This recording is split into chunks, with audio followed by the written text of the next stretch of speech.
my goodness, every time they tell me a sexual fantasy, they've just given me the map to how their mind works. They've just told me exactly what I need to understand in order to create a real life experience that's going to take them from self-conscious to fully open and connected to this bigger sense of self. Welcome to this episode. And today I'm super excited to talk to Artemisia de Vine, and she's a sexual fantasy expert. This is such a fascinating topic, and I hope the listeners are going to enjoy it. Welcome. Thank you so much. I really love talking about this topic, so I'm excited to be able to geek out with you. Oh, cool. Well, I'm sure we're going to have lots of fun. Huh? And I'll just introduce you, Artemisia. You teach the meaning of our sexual fantasies and how to bring them from our heads into our bedrooms, into our lives, rather than hide them and leave them in shame. Artemisia is a certified somatic sexologist. She's got BA in anthropology, and she's a former sex worker and professional dominatrix. And also she is about to write a book. I think it's somewhere in the works, The Spirituality of Smart, The Surprising Wisdom of Sexual Fantasies. So we're going to be talking about sexual fantasies today. This is so exciting. So tell me, Artemisia, how did you get to talk about sexual fantasies, and how did you know about it? It's such an interesting topic, isn't it? I've talked to lots of different therapists and people who've studied sexology, and I know I've been through some various trainings myself, and yet there was a big piece that was missing. There was not a really convincing argument about why we have sexual fantasies and how we can engage with them. And I was always very curious about this sort of thing. I had sexual fantasies from a very young age, which, when I was children are not ready to have sexual relationships, but our erotic mind develops along with our body developing. So we start having these thoughts from a very early age, and then they feel natural, and then we learn that they're somehow wrong. They're somehow not right, and we don't have any model to understand why we're thinking these confusing thoughts. I was brought up very conservative. And so as I got older, you're laughing at me. I was very conservative. Reading your, introduction. What happened there? Tell me. I was. So I then had no idea of how to understand how this on earth could fit with my idea of what spirituality was at the time. How on earth could these desires also fit with my politics of being a feminist? How could I make sense of these confusing thoughts that were so sexually exciting? And so I went on a whole journey, a whole life journey of discovering and trying to figure out what sex was and why we did it. Learned from lots of the different world-leading sexperts, and the theories that were available to me at the time didn't satisfy my lived experience. There was something that was not working here. And later on, as part of my exploration of trying to figure out how sex works, I entered into the sex industry, and I became a sex worker and a professional dominatrix for 12 years. Wow. So I was paid to become the sexual fantasy of thousands of people. Yeah, because that's really cool. Huh? I got paid to become a sexual fantasy. Yeah. But Wow. you learn a thing or two. Wow. Yeah. It's a different kind of learning from academic learning, let me tell you that much. Initially, when I first started seeing sex work clients, they were contacting me because they had particular desires, but they weren't particularly self-aware about their desires.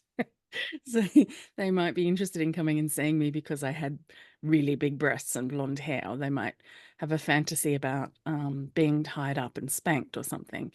But they they didn't really understand what the driving force was, what would make that satisfying. And initially I just followed what they asked for. And then I just, me being me, I can't leave well enough alone. I had to try and work out what on earth was going on here.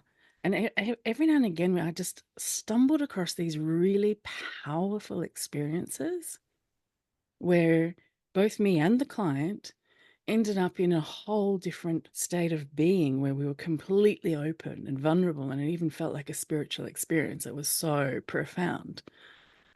And we had no way of making sense of what just happened. How on earth did we feel like we were now connected with, you know, the life force of everythingness and connected to the source, and our hearts were all open, and we were, and we just did something really smutty. We just how on earth? What was how did this work? So I got really, really curious about that, and I asked, I at the time the Bible amongst sexologists of to explain how the erotic mind works is a book called The Erotic Mind by Jack Moran, and it was it's a powerful and important piece of work, but it is still stuck in a very specific lens. It's stuck in a therapy lens, which has that whole linear model of wounded to healed, right? This model of looking at things and in Jack's own words, it is he thought all sexual fantasies were, and all desire, sexual desire, was reduced to our unfinished childhood and adolescent business. And if we just did our therapy, then the We'll lose all implication, the fantasies. right, And then we'll be healed. right. That's I'm a like, boring life, huh? I'm like, that's not quite right.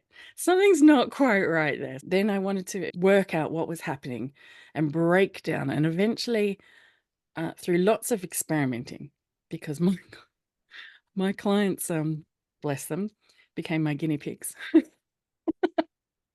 because I was I'm having sure real they enjoyed it. down and have a little tea ceremony, and we'd have, and I'd ask them all about their sexual fantasies and their past peak experiences and their ideal experiences. And I started to notice that there's a narrative in there. There's an underlying narrative underneath. And if I started thinking about this as a story, as a transformative story, what was being transformed? What was changing? What what was this? How was this fantasy benefiting them? What did they get to feel that they otherwise wouldn't get to feel? And you started looking at it as a story, not through the wounded to healing model, but actually just a this is how we change from one state of consciousness to another, and this is a story of that process of how we change from being closed off and separate to open and connected, and letting go, and just from being self-conscious to being not caring, jiggling all your fat and letting it fly and have the time of your life. Well, that's the alternative states of consciousness, right? And you can do it through different Mm. things. But when you talk, for me, it feels like that sense of freedom, right? The deep freedom. Mm-hmm. Boundaries are broken. Yeah, it's exactly. You're right onto it there. It is absolutely. I started getting very curious about looking through the lens of how do stories change our state of consciousness, and how do they change us? They're not just stories that change our mind; they change our body. Our body reacts. Our emotions react, and we think differently when we're horny than when we're not horny. We respond differently. So if I started looking at them through that lens, I suddenly realized, oh my goodness, every time they tell me a sexual fantasy, they've just given me the map to how their mind works. They've just told me exactly what I need to understand in order to create a real life experience that's going to take them from self-conscious to fully open and connected to this bigger sense of self when their ego's out of the way, right? Like this sometimes even oneness experiences with life itself. A complete stranger that just contacted me because he liked big boobs. Suddenly, going, whoa, what is that? I didn't know I could feel this way. What is that? And So then, you're talking about it's kind of quite in a sense, there's the story, right? But there's an embodied experience of it. And that's what you created through the work. And that mm-hmm. what opens kind of the different dimension. So it's not so much about the story, but about the experience of it. Well, you have to understand the story. Because any Mm. writer who writes stories, you need to understand how a story works in order to be able to create a good story. Mm. And sex itself is an embodied story. It's an experience that you're Perfect. living, right? Sex is a good story. Yeah. It's an A cool embodied definition. I never heard this one before. That's right. This is well, you won't hear the stuff that's coming out of my mouth before, because I actually have an offering of an entirely new way of understanding how sexual fantasies work, And Mm. not just the philosophy of it, the practice of it. How do we understand what they're trying to give us, the gift, the inherent intelligence and wisdom of them, and how do we bring it into our real life embodied play with each other and let it take us where only this part of us knows how to go? How do we do this? How do we Beautiful. It's just so beautiful. You know what I hear is this complete lack of shame, right? Because that's where it's almost like it's not in the field. But I thinking about my women, right? It's like, well, we go into the shame that there's something better about it, and I'm not even gonna tell anyone. Mm, Yeah. And I think me and I'm open to that. So maybe I'd assume you'd have more male clients who mm. actually go explore their sexual fantasies. But for women, it's like, oh, it's something that I need to hide. And it's just so beautiful talking. It's like shame is not part of the equation at all. No, it's quite radical, isn't it? Beautiful. It's like, ah, yeah. Yeah, yes, most of my clients were male, but I did get some female and some trans and non-binary clients as well. And I do know in other arenas there are more women exploring this and moving past their shame in consensual play parties and communities that are set up to help them explore this sort of thing, which is really nice. But there's also an increase, a dramatic increase in women who seek out sex workers to explore themselves in a safe container, in a safe space. A friend of mine, Dr. Hilary Caldwell, just wrote a book called Slutdom, which is all about women who purchase sex. And she did a PhD on that, her study, who it was on women who actually do seek out these spaces because they're looking for a safe place where they can have somebody else facilitate an experience that is centered on the way they're wired. When they don't have to try and focus on pleasing anybody else, they're allowed to just focus on what is it like to be me? What happens when somebody puts their full attention, a professional who knows what they're doing, puts their full attention on me and creates an experience just the way I need it to be, and I don't need to do anything. I don't have to stop oral sex before I'm finished, like having a wonderful time, worrying about giving back. I don't have to caretake their ego. I don't have to do anything that I would normally have to do. I can focus on myself. Well, and that's the question, right? And why can't we do it with our partners? Yeah, Mm. why is that not working somehow? I Hmm. know it's not working for a lot of women. It's a big question, isn't it? Yeah. And it's one I'm tackling in my upcoming book, The Spirituality of Smut. Because are you ready? You ready? Let's get to the crux of the theory, okay? So my theory is that sexual fantasies are stories that help us change states of consciousness from one to the other. And then, but in order to do that, we need to overcome whatever is stopping us from letting go. And in our normal Western way of thinking, we think in terms immediately of, oh, what in therapy terms or in sociological terms is stopping me? So we look at, and very rightly so, right? We look at what in our childhood might have made us feel shame and as though we're not entitled to pleasure. What in our femininity training have we learnt that trains us that we're not allowed to be the ones that receive pleasure? We should put ourselves aside and please somebody else. These are all really important topics that absolutely need to be addressed. But I believe that even if we had the perfect society where sex was already not shamed and women were already empowered and we had really perfect childhoods, we would still have really perverted sexual fantasies.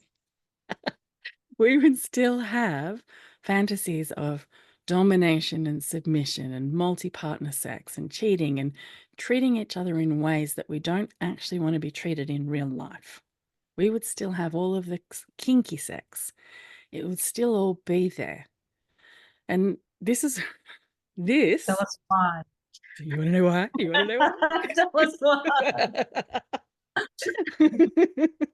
which I totally believe so, because otherwise it'll be so vanilla and boring. I mean, there's no play. We love to play. We love to play, don't we? We I mean, love I a love to story. play, but I see you love to play, but yeah. Well, The life.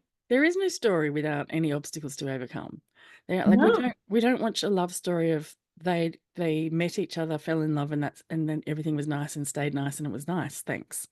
What a boring fucking It's really boring boring. story. Try to remember not to swear. Okay, so Because it's the hero's journey, right? The heroine's journey. yeah, but every single story is about transformation and desire. Like you watch that love story, even though you know already that they're going to get together at the end, because you want to see how they overcome all of the obstacles to get there. That's what is interesting to us. So that's how all stories work anyway. So of course, sexual fantasies do the same thing, except sexual fantasies overcome 3 very specific obstacles. Hey, go on. Number one. Number 1 is your own ego versus your own desire.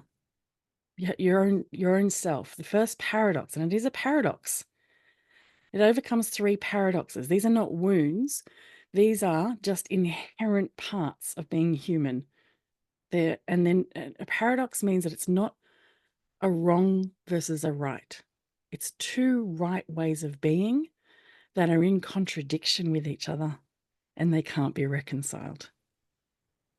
So what our ego wants for us is to keep us safe, to keep us separate, to keep us in this sense of self. And the whole job of an ego is to provide and protect that sense of self with as much vigilance as it possibly can. And in fact, it's a very healthy part of ourselves. We need it. We can't set boundaries if we don't realize that we're separate from each other. We can't operate in the world if we don't have this sense of self. But this desire is this urge to merge.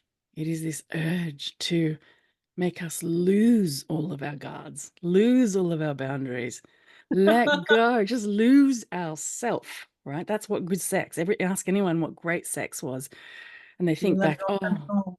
I Yeah. lost myself, right? And Surrender. yeah. So they've got this force going, desire's going, no, don't worry about any of the risks. Take all of the risks. And ego's go, don't take any risks. Every form of vulnerability is too scary. No, don't do it. Don't ask that person on a date. You might get rejected. Don't do it. Right? But desire's going, oh, you do want to ask them on a date. Look how cute they are. Like I'm just That's something to my body. It's all. like this internal conflict of trying to keep separate and safe and trying to take the risk of vulnerability and opening. They're both right. And they're in conflict with each other. And the friction between them two actually creates sexual arousal. And so many sexual fantasies are centered around this whole thing of it's like a story that lives that conflict out until you actually surrender one way or the other. You either shut down or open up. Right. Mm. Yeah. I That's can hear the second one. you, you Can I can guess the second one? yes, go for it. But listening to you, and in my feeling, it would be the part of me that feels bad and the part of me that feels good. But it's not in a traumatic way, but it's more wanting to be the bad girl and wanting to be the good girl. I like your thinking. It's very I don't know good. what to say, but I'm like, oh yeah, I've got this like going on. Yeah, that is an expression of the paradoxes. That's absolutely one way that plays out. You're absolutely right. And that would come into the third paradox. So we'll circle back to that. But so you're onto something. You're sniffing it out really well. All right. So the second paradox is self versus lover, right? Because it's in each person actually has their own unique way that they have to overcome their own internal obstacles in order to be able to let go. And they're like as different as fingerprints or as snowflakes. They are yours. You have to follow your path in order to get to the depth of where you need to go and let go erotically. And it is inherently different to your partners. They're going to need different things to get to where they're going to need to go. We desperately want them to be turned on by our turn-ons and be fulfilled by our turn-ons so that we feel safe to let go. I mean, we're so self-conscious if somebody is giving us oral sex and we think, oh, are they just doing this out of obligation, or do they really like it? Not just me, yeah. We're taking up too much space, this sort of thing. And then the sexual fantasy comes in and resolves that for you, because you're sitting there going, should I be focusing on my own pleasure or theirs? We need to, how do we do both? Because the whole point of having sex together is to go into this state of consciousness together, to be in the zone together, to feel this together. That's the deep desire. And yet the way that we get there is going to be always different. Even if it's just subtly different, it will be different. So whose pathway do you follow at that moment? There's just an inherent conflict in sex that Well, it's needs kind to be resolved. it's always similar, right? This is me and this is you, and we want to merge and let go, and at the same time we're separate. Yeah. Yeah. It's that constant play of being in a human body. Right. Just not trauma or anything, that's just human experience. Exactly. Just human experience. Paradox. But Mm. the brilliant things about paradox is when we play with it in a story, that's the thing that creates the excitement. So that's the thing that turns you on. It's like oh, do they want me? Oh, I don't know. Yes, they see. I think they do. Oh, that's exciting. Oh, but am I sure? I don't know. Like this little phrase, like this. I'm gonna have to take my clothes off. They're gonna see me naked for the first time, and they're gonna know that my breasts aren't magically defying gravity once I take my bra off. Oh no! I think will they still want me? I took it off. Oh, such fear. Oh my God, it's so exciting. Look at their eyes. They just lit up. Oh, like they just got a Christmas present. They desire me. Oh, thank goodness. This tension, this constant wave of tensions between the do they want what I want them to want, or do they want their own thing, which is separate to me, is actually the source of our sexual arousal. And when you build that friction up high enough, that actually becomes the trigger that changes your state of consciousness and you let go. Which in a way that's the piece that's really missing in long-term relationships, when they already kind of got onto their own paths, and it's almost like there's no excitement, there's no, that fear part is not there. It That's feels right. like, okay, now this is the train we're taking. Yes. Yes, you're absolutely right. People rely on the honeymoon hormones when they're projecting all over each other. To start with, and it feels amazing, but once that wears off, if they have no understanding of how their erotic psyche works, what their unique narrative is, and how to play with that, and how it's different from their partners, they've got no way of deliberately creating this friction again, No. right? So that's the way in, right? Is to actually playing out your sexual fantasies with your partner in a kind of in some appropriate way for each other. To play out the narrative inside the sexual fantasies, because you don't necessarily have to actually have a threesome or, go be used at a glory hole with a whole lot of pixies and pineapples. Like you don't have to do that. Oh, that's a good news, right? But just to bring that playfulness and yeah. Yes. So this friction of I want you to want what I want, or I'm not going to feel safe enough to let go, versus, but you've got a different ego to me, so therefore you need a different way of letting your ego feel safe. Oh my goodness, how are we going to do this together? That's the second paradox. The third one is the paradox of self versus the community, your collective.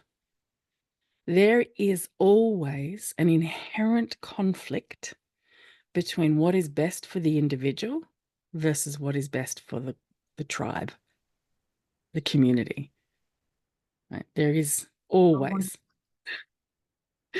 That's just, again, a natural part of being human. It doesn't necessarily mean the community is oppressive. It might be, but it might not be either. Right. So, I mean, let's just look at a really obvious example of this. It's best for the community if, well, it's best for the soldier if the soldier protects their own life, right? And prioritize saving themselves. It's best for the community if that soldier puts aside their own self-preservation and obeys their commander so that the collective army is stronger. Right? It's best for you as an individual to go and sleep in this Sunday because you worked really hard a week and your body is tired and you need to recharge. But it's best for your social group if you turn up to the charity that you promised you'd turn up to. And Constant conflict, huh? And I think women are yeah, really kind of not good at resolving that. no, It's really, communities with the yeah. chosen place to go to, huh?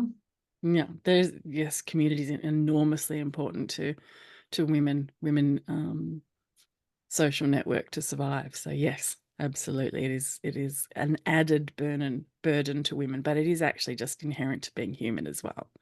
So, well, for men as well, I guess there's a piece where kind of the family, Mm, if we take family as a community, yeah.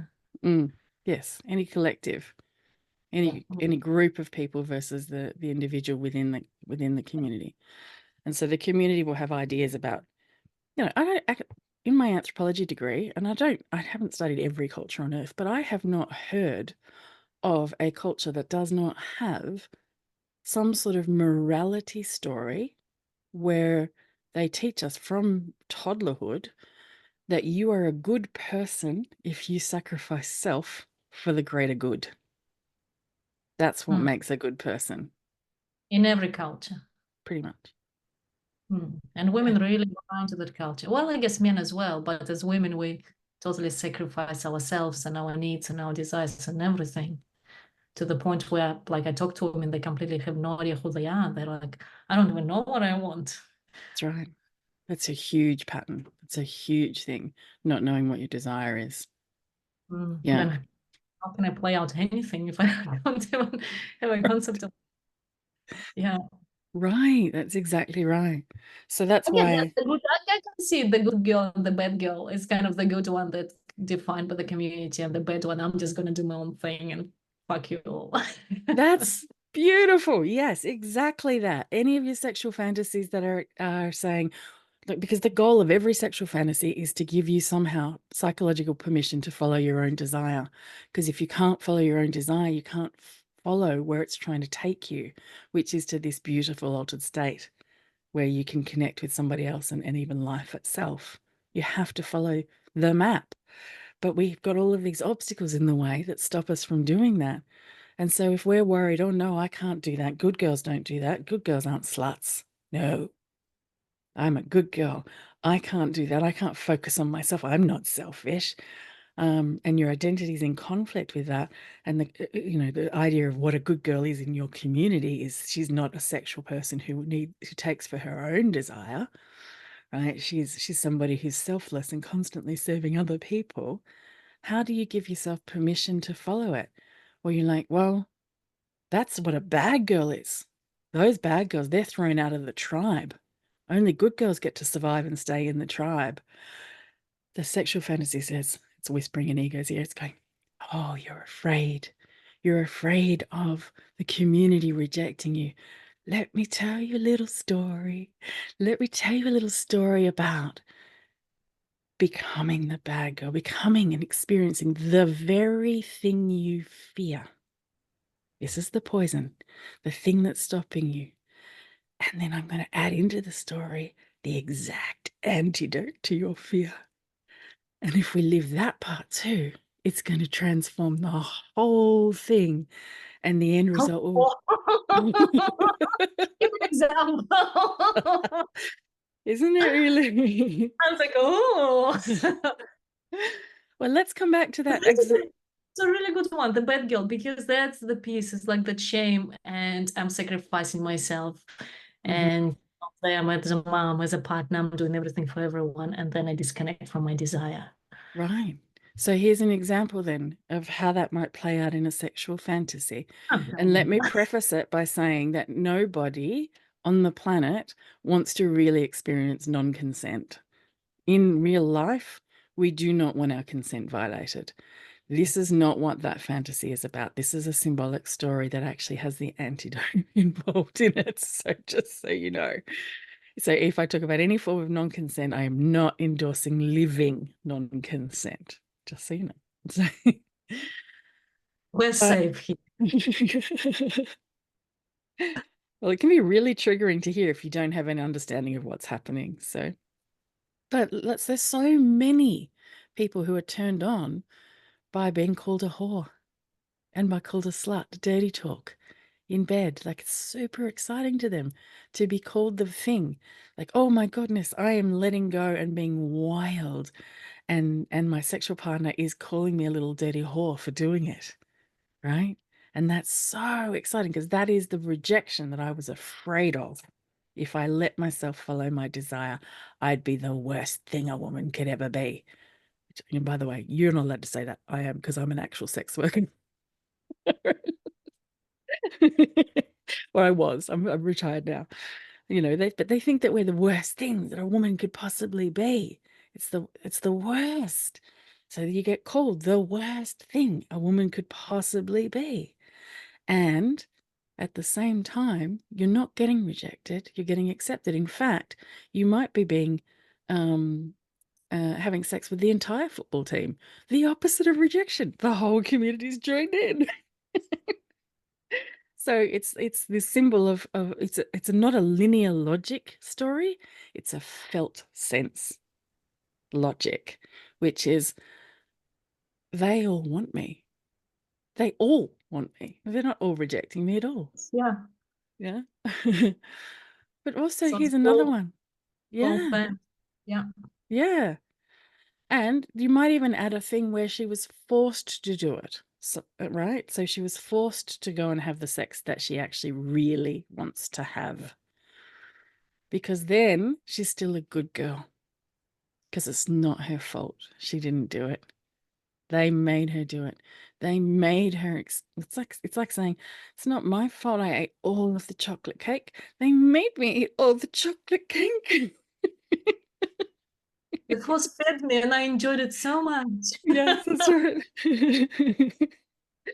But the antidote has to be that she gets her own needs met. If she's actually just used, literally just used, it's no fun anymore.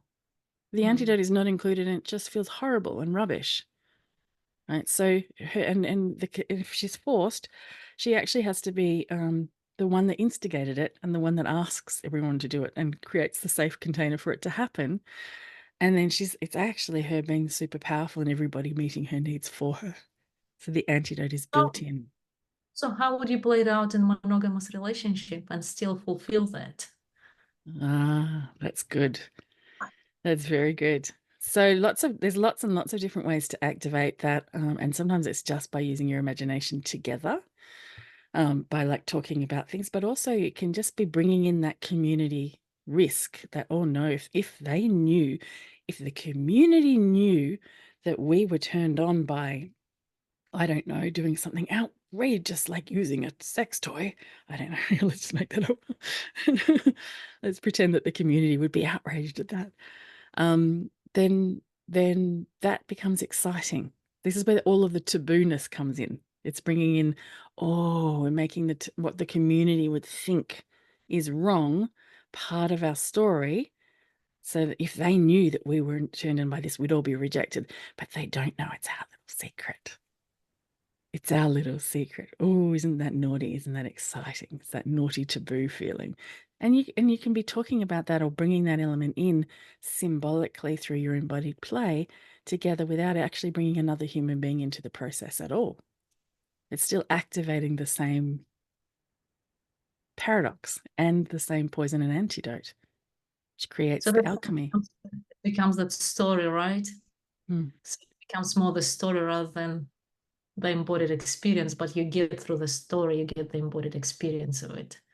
Well, you're not just talking about it. You're taking on, like, there's parts of your body that If you just think about it, you're only going to get so far. But if you're thinking about submitting to somebody who's dominant, for instance, you're going to get sexually excited if that's your thing. But if you actually get on your knees while you're thinking about that, a whole different level of somatic response comes through your body, And it right? out. Playing it out with your whole body, playing out the story with the whole body rather than having all the characters and all the setting as you have it. Yeah. It's Yes. more playing it out in a way that feels safe enough for you. Yeah. Yes. So it absolutely takes creating the right container, the right conversations, the right understanding in order to be able to pull this off. But once you understand how it works and you've got the right tools, you absolutely can do this. You can absolutely find where the paradoxes are for you in your psyche and how they work, and the kinds of things that are going to actually activate themselves. And in fact, maybe the entire paradox can be activated subconsciously for you just by going onto your knees, right? Once you understand how it works, very simple things can activate the entire thing, right? So it's quite, but you just have to know how it works. And that's what I used to do. I'd sit down with my clients and hear what is their fantasies, how does their mind What's the overcome deep those meaning? three paradoxes? And then how can I create the same sort of solution in our play together for them? Something that activates the same thing.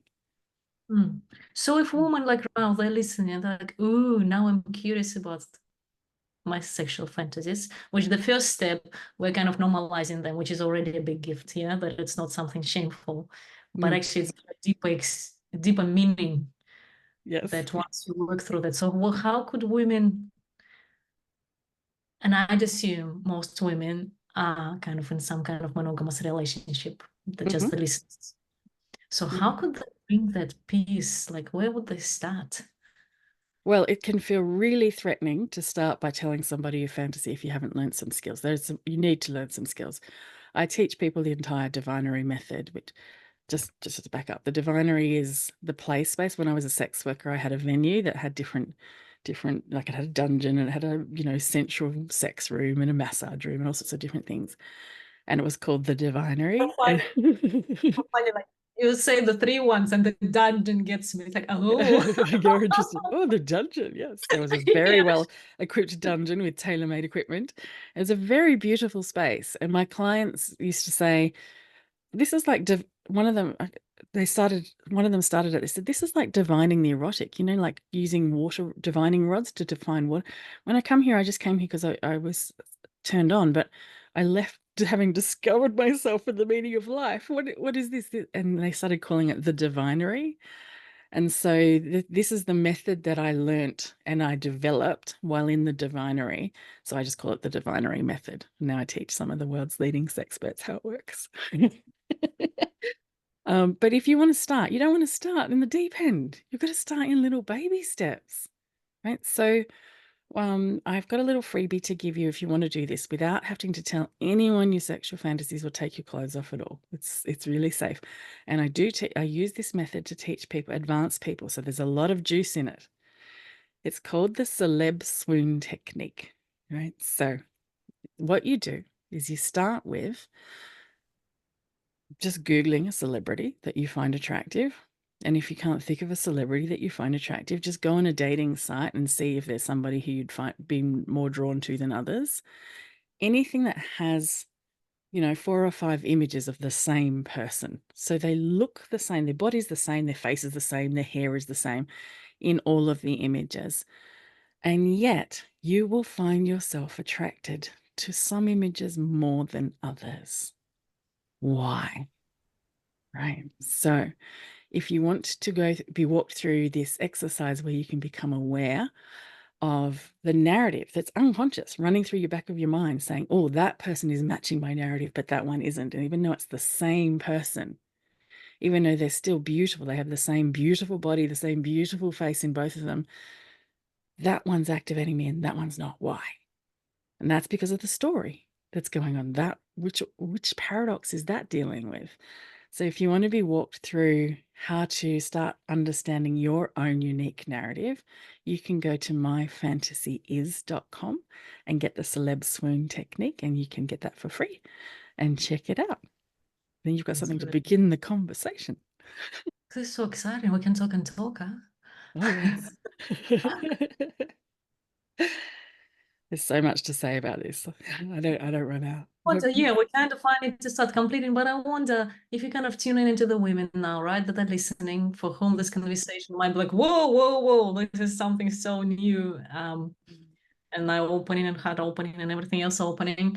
What would you tell them? The very first step is having to form a new relationship with desire itself. Like, we need to become friends with this part of ourselves. That's the first step. We've learnt from everything that everything's ever told us not to trust this force, because desire is wanting. And if you want, you might not get, and that hurts. But Then we also, shut. yeah, that hurts. And if you want, this wanting force is not necessarily, we haven't been taught that it's reliable. You might suddenly, desire might tell you to eat all of the donuts or spend all of your money that you're supposed to use for rent on, and I don't know, popsicles. Desire doesn't seem to understand consent, right? It doesn't seem to know. It just says, that bottom's cute, I want to grab it. It doesn't say, oh, that other person actually has autonomy and we should get consent first. Well, it's Oh, the wild nature of desire that we're really scared of. that's right. So actually, we need to begin with a set of practical tools to be able to trust and have an actual active relationship, a two-way consensual relationship with desire, so that we can trust its wisdom, because it's got a lot of wisdom, and also be able to protect ourselves, our own ego, our lovers, and the fabric of society at the same time. We need to be able to have some skills to do that. And that's learned. So don't feel any shame whatsoever in seeking out help to learn these skills, because they weren't just, you don't just download them with your umbilical cord when you're born. This is a learned skill. Okay. So seek out people who can help you. Hmm. Yeah, and desire is kind of, yeah, that's, I feel like that's our, right, that force that can drive us forward, and we can enjoy the act of desiring. We don't even need to get it, but the act of desiring. But then this wild part that comes, that like, ooh, I'm out of control here. And I guess that's why the desire is that's shut down, but it's such an important piece of us. Mm. And I also find it's not, there's this piece that, oh, it's selfish, which is Mm-hmm. again conflict. Yeah. Complicated thing. That's why there's three pillars in the Divinery Method. The first one is the desire compass. We cannot do anything until we know how to be in an active relationship, embodied relationship with this source of wisdom inside of ourselves. And the second one is, how do you understand your own narrative? How do you break down the story inside your sexual fantasies and see how there's a repeating pattern, even though it seems like you've got wildly different fantasies than you did on Tuesday? It's actually got very similar patterns for you throughout your whole life. And once you understand what they are, you've got the keys to creating unlimited amounts of beautiful date nights that just keep unfolding and getting better and better. You don't have to rely on the honeymoon period to be exciting. And the third pillar is the journey of play. What are the practical skills of how do you bring this out of your head? How do you actually have the conversations, create the safe container, find out what turns the other person on when they don't even know themselves? How do you do that? So that's what it is that I teach. Beautiful. And so people, how they can just find that the website, my fantasy is dot. Myfantasy.com is the Celeb Swoon technique, but if you want to work with me, you just look up artemisiadevine.com. That's just my name. Yeah. I'll just put it in the show notes. Yeah. Yeah. Yeah. Anything else? Well, Anything else you want to tell about yourself, or anything else you want to leave us with? I think I might have overwhelmed them already, don't you? So I'll just put your website in the show notes, and Mm. the myfantasies.com. I'll put it in the show notes so people can go and do that. Yeah, and keep an eye out for my book, which is probably going to come out in April 2025. It'll be really exciting. Yes. Well, thank you Mm. so much. Okay. This is so exciting. It's like, oh, I feel the body, and there's this sense of, I guess, aliveness, other aliveness and playfulness. That's what it brings, huh? Yeah. Yeah, Yeah. that's exactly right. Thank you so much, and listeners, I'll see you next week. Bye.